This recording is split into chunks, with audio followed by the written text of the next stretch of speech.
প্ৰিয় দৰ্শক, ৩ মাৰ্চৰ ৰাতিটো এনে এটা ৰাতি হ'বলৈ গৈ আছে, যি আগন্তুক ১০০ বছৰত পুনৰ ঘূৰি নাহে। আকাশত এখন এনেকুৱা ভয়ংকৰ আৰু আশ্চৰ্যজনক খেল খেলিবলৈ গৈ আছে, যাক দেখি ডাঙৰ ডাঙৰ জ্যোতিষীসকলৰো কঁপনি ধৰিছে। ১০০ বছৰৰ পিছত এনে এক মহাসংযোগ গঠন হৈছে, যেতিয়া ৰাহু আৰু কেতুৰ কলা ছাই চন্দ্ৰক সম্পূৰ্ণৰূপে আৱৰি ধৰিবলৈ সাজু হৈছে। কিন্তু এই ভয়ংকৰ অন্ধকাৰৰ মাজতে ৪টা ৰাশিৰ বাবে কুবেৰৰ ধনৰ ভঁৰাল খোল খাই যাব। হয়, আপুনি একেবাৰে ঠিকেই শুনিছে। ৰাতিৰ ভিতৰতে ভাগ্য সলনি হোৱা কেৱল এটা কথা নহয়, বৰং এই ৪টা ৰাশিৰ জীৱনত সেয়া একেবাৰে বাস্তৱ হৈ পৰিব, যাক দেখি তেওঁলোকৰ শত্ৰু পৰ্যন্ত হিংসাত জ্বলিব। কিন্তু সাৱধান, যদি আপোনাৰ ৰাশি এই ৪টাৰ ভিতৰত এটা হয়, তেন্তে আনন্দিত হোৱাৰ আগতে এটা ডাঙৰ ৰহস্য জানি লোৱাটো আপোনাৰ বাবে জীৱন-মৃত্যুৰ প্ৰশ্ন হৈ পৰিব পাৰে। এই ৪টাৰ ভিতৰত যিটো চতুৰ্থ ৰাশি আছে, তাৰ সৈতে এনে কিবা এটা ঘটিবলৈ গৈ আছে, যি ইতিহাসত বহুত কমেই দেখা যায়। সেই চতুৰ্থ ৰাশিৰ জাতক-জাতিকাই অজস্ৰ ধন লাভ কৰিব, কিন্তু যদি তেওঁলোকে সেই এটা সৰু ভুল কৰে, যিটো গ্ৰহণৰ সময়ত সাধাৰণতে মানুহে কৰি পেলায়, তেন্তে সেই সকলো ধন মাটিত মিলি যাব।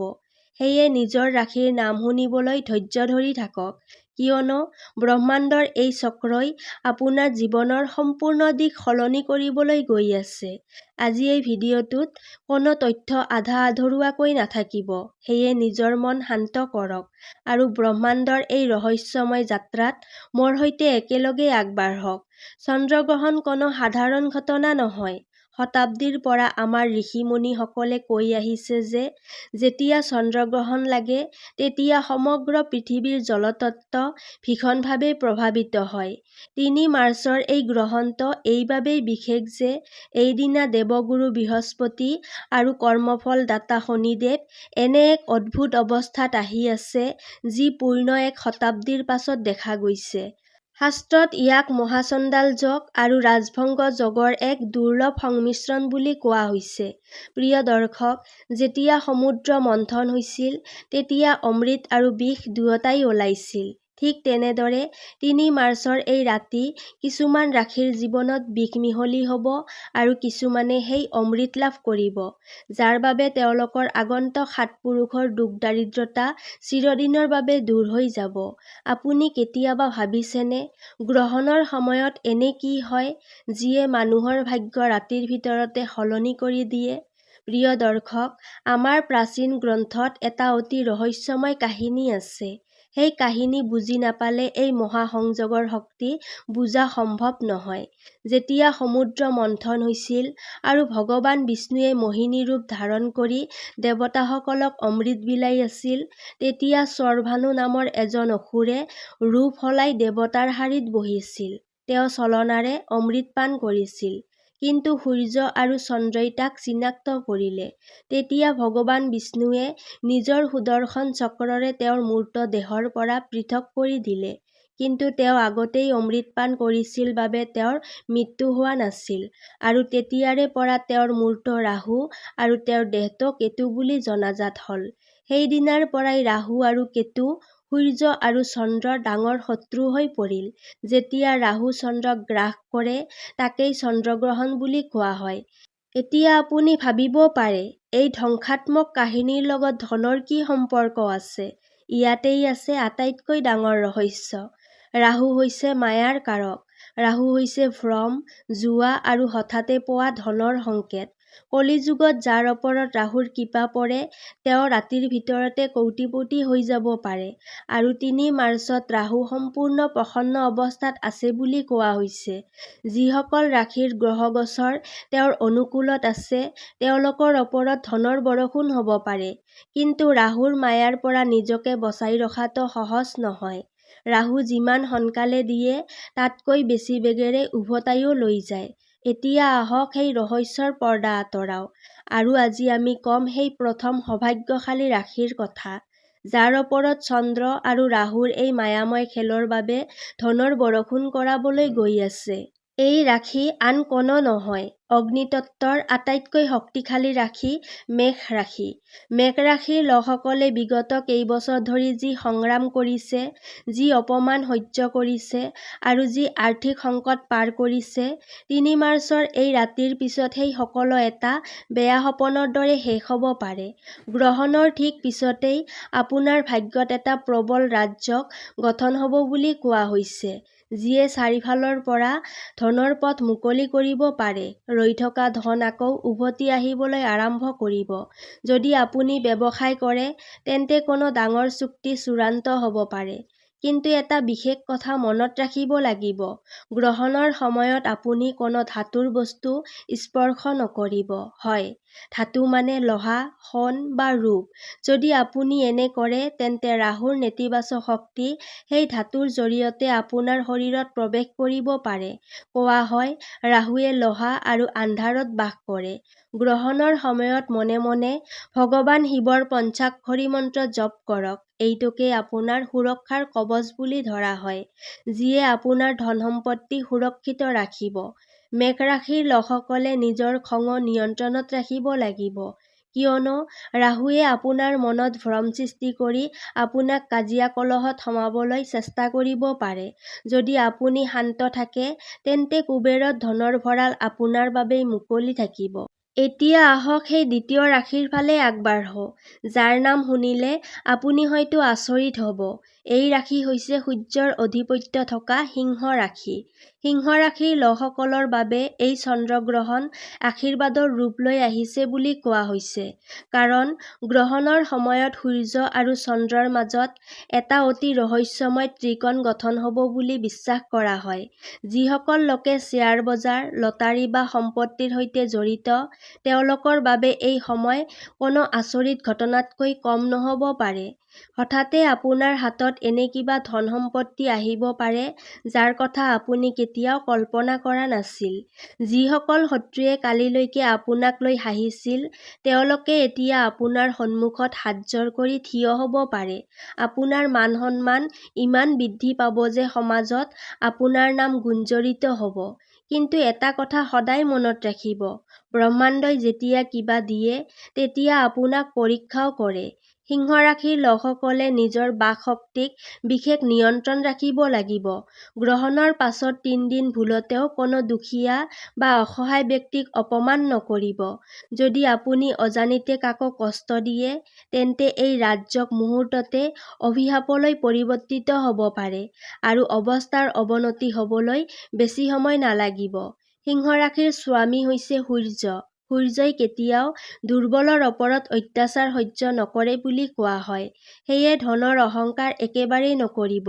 সম্ভৱ হ'লে গ্ৰহণৰ পিছদিনা কোনো মন্দিৰলৈ গৈ গোপনে দান কৰক। ইয়াকেই আপোনাৰ সৌভাগ্য স্থিৰ ৰখাৰ উপায় বুলি ধৰা হয়। তৃতীয় সৌভাগ্যশালী ৰাশিৰ কথা কোৱাৰ আগতে মই আপোনালোকক আকৌ এবাৰ মনত পেলাই দিওঁ, চতুৰ্থ ৰাশিৰ ৰহস্য এতিয়াও বাকী আছে। সেই ৰাশি, যাৰ বাবে এই ১০০ বছৰৰ মহাসংযোগে নিজৰ সকলো শক্তি সংৰক্ষণ কৰি ৰাখিছে। সেই চতুৰ্থ ৰাশি কোনটো? আৰু তেওঁলোকে কোনটো ভয়ংকৰ সতৰ্কবাণী শুনিব লাগিব? এইটো জানিবলৈ অলপমান আৰু অপেক্ষা কৰিব লাগিব। কাৰণ যদি আপুনি সেই অংশটো মিছ কৰে, তেন্তে জীৱনৰ এটা ডাঙৰ তথ্যৰ পৰা বঞ্চিত হ'ব। কিন্তু তাৰ আগতে কথা পাতোঁ তৃতীয় সৌভাগ্যশালী ৰাশিটো হ'ল তুলা ৰাশি। তুলা ৰাশিৰ লোকসকলৰ বাবে শুক্ৰ আৰু চন্দ্ৰৰ এই অনন্য মিলন একেবাৰে যাদুৰ দৰে কাম কৰিব বুলি কোৱা হৈছে।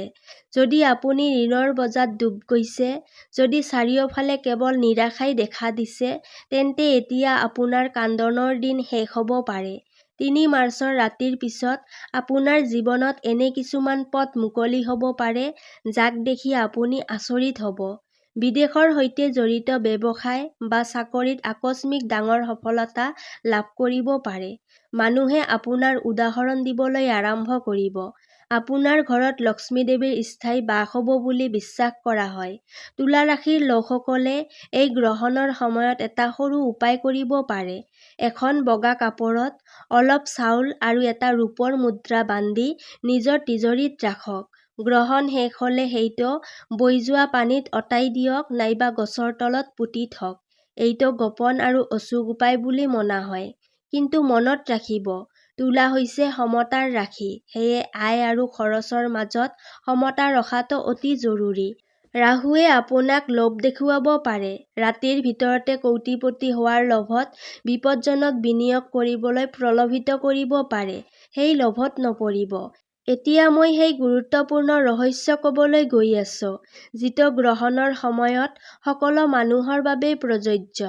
ৰাশি যিয়েই নহওক, গ্ৰহণৰ সময়ত কিছুমান কাম একেবাৰেই কৰিব নালাগে বুলি বিশ্বাস কৰা হয়। প্ৰথম কথা, গ্ৰহণৰ সময়ত ৰন্ধা-বঢ়া বা খোৱা-বোৱা নকৰিবলৈ কোৱা হয়। কোৱা হয় চন্দ্ৰত ৰাহু ছাঁ পৰাৰ সময়ত খাদ্যৰ ইতিবাচক শক্তি নষ্ট হৈ যায়।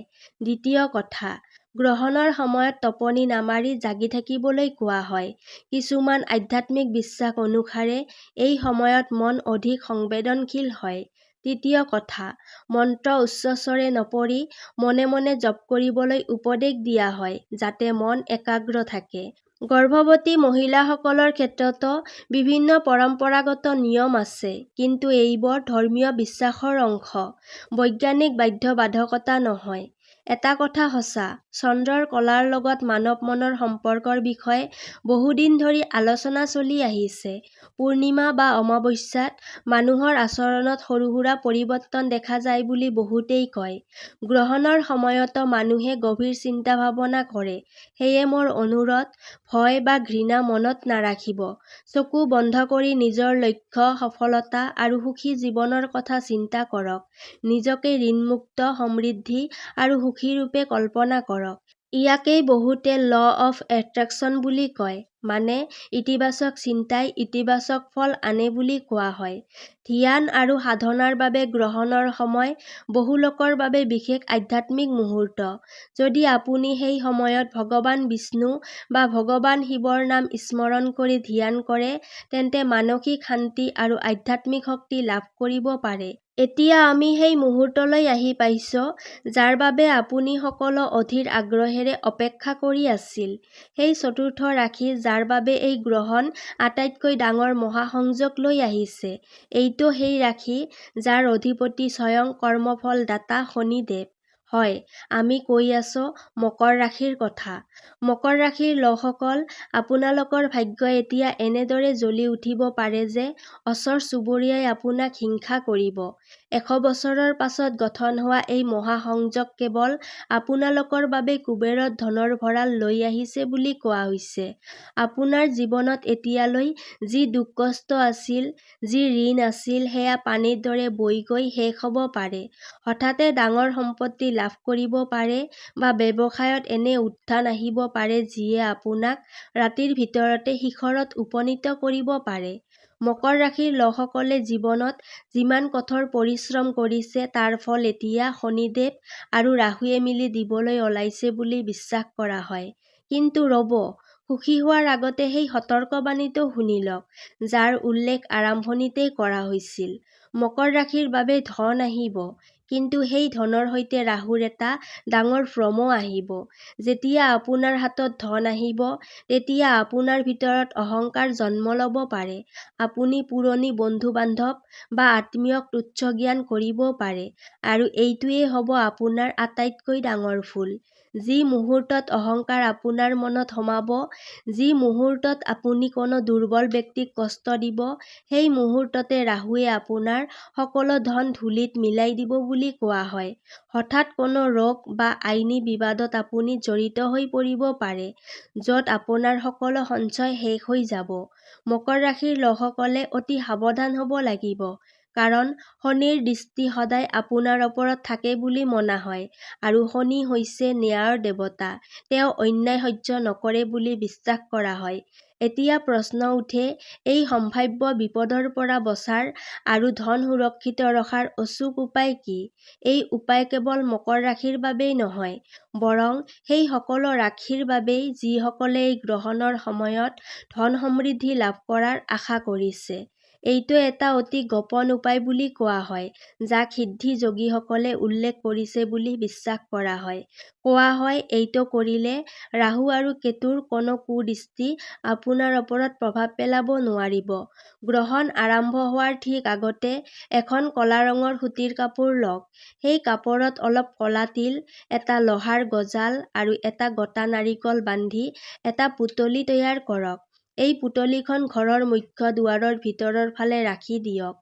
সমগ্ৰ গ্ৰহণৰ সময়ছোৱা পুতলিখন তাতেই থাকিবলৈ দিয়ক। গ্ৰহণ শেষ হোৱাৰ পাছত স্নান কৰি লওক। তাৰ পিছত একো নকৈ চুপচাপ পুতলিখন লৈ গৈ কোনো আহঁত গছৰ তলত পুতি দিয়ক বা বৈ যোৱা পানীত অতাই দিয়ক। বিশ্বাস কৰা হয় এই পুতলিখনে ঘৰৰ সকলো নেতিবাচক শক্তি, ৰাহুৰ কুপ্ৰভাৱ আৰু ভৱিষ্যতৰ আৰ্থিক বাধা নিজৰ ভিতৰত শোষণ কৰি লয়। যেতিয়া আপুনি ইয়াক ঘৰৰ পৰা আঁতৰাই দিব, তেতিয়া বুজিব যে আপুনি নিজৰ দৰিদ্ৰতা আৰু দুৰ্ভাগ্যকো ঘৰৰ পৰা আঁতৰাই দিলে। গ্ৰহণ শেষ হোৱাৰ পাছত সমগ্ৰ ঘৰতে গংগাজল ছটিয়াবলৈ নাপাহৰিব। ঘৰৰ পূজাঘৰ পৰিষ্কাৰ কৰক আৰু ভগৱানৰ মূৰ্তিসমূহ স্নান কৰাওক।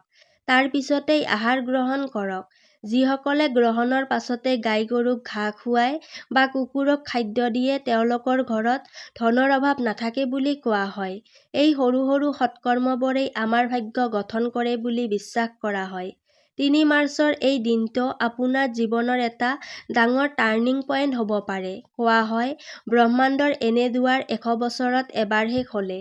সেই দুৱাৰৰ পাৰত অগণন ধন, সুখ আৰু শান্তি আপোনাৰ বাবে অপেক্ষা কৰি আছে বুলি বিশ্বাস কৰা হয়। কিন্তু সেই দুৱাৰলৈ যোৱাৰ পথ কৰ্ম আৰু সাৱধানতাৰ মাজেৰেই যায়। যিসকলে এই মহাসংযোগৰ শক্তিক সঠিকভাৱে বুজি সৎ উপয়োগ কৰিব, তেওঁলোকেই নিজৰ ইতিহাস নিজেই লিখিব পাৰে।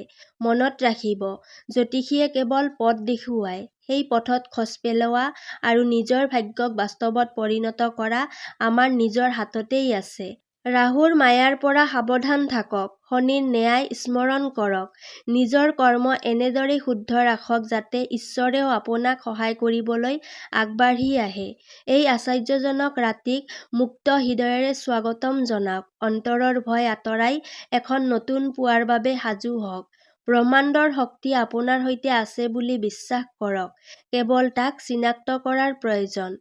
নিজৰ ইষ্টদেৱতা ধ্যান কৰক আৰু ইতিবাচক শক্তিৰ সৈতে এই মহাসংযোগৰ অংশ হওক। প্ৰিয় দৰ্শক, আজিৰ ভিডিঅ'টো ইমানেই আছিল। যদি ভিডিঅ'টো ভাল লাগিছে তেন্তে ভিডিঅ'টিত এটা লাইক কৰিব আৰু আগন্তুক এই ধৰণৰ ভিডিঅ' চাবৰ বাবে আমাৰ চেনেলটো ছাবস্ক্ৰাইব কৰিবলৈ নাপাহৰিব। তেতিয়াহ'লে আজিলৈ ইয়াতেই সামৰিছোঁ। কাইলৈ পুনৰ লগ পাম আন এটি ভিডিঅ'ৰ সৈতে। ধন্যবাদ।